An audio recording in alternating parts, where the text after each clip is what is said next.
ఈ ధనుసు రాశి వారికి ఈ వారంలో మొత్తం 4 గ్రహాలు అనుకూలంగా ఉన్నాయి.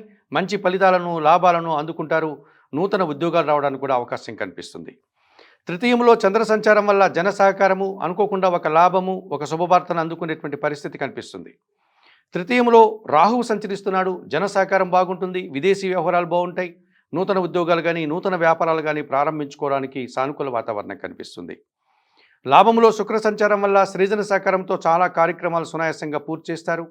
గట్టి పోటీని ఎదుర్కొంటారు. విజయం సాధిస్తారు. లాభాలు కూడా అందుకుంటారు. లాభంలో రవి సంచారం వల్ల అధికారుల అండదండలతో అభివృద్ధిని సాధిస్తారు. నూతన అవకాశాలు చేజిక్కించుకుంటారు. తండ్రి నుంచి పూర్తిగా సహకారాన్ని పొందగలుగుతారు. ప్రభుత్వం నుంచి కూడా ఆదాయం అందుకుంటారు. వ్యయములో బుధుడు సంచరిస్తున్నాడు. సమాజంలో మీరు తిరిగేటప్పుడు కొన్ని అవాంతరాలను ఎదుర్కోవాల్సి ఉంటుంది. వ్యాపార సంబంధమైనటువంటి విషయాల్లో కొన్ని ఇబ్బందులు ఎదుర్కోవాల్సి ఉంటుంది. ఆర్థిక సమస్యలు కూడా ఒక రకంగా మిమ్మల్ని ఇబ్బంది పెట్టే సూచన కనిపిస్తుంది ఈ వారంలో.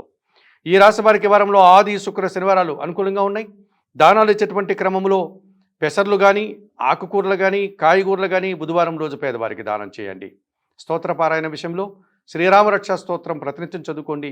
ఆలయ సందర్శన కార్యక్రమంలో భాగంగా ఈ ధనుసు రాశి వారు సీతారామచంద్రమూర్తి ఆలయానికి వెళ్ళి తులసి ఆకుల మాలను సమర్పించి అర్చనాది కార్యక్రమాలు నిర్వహించుకోవడం వల్ల మరింతగా మంచి ఫలితాలను అందుకోగలుగుతారు.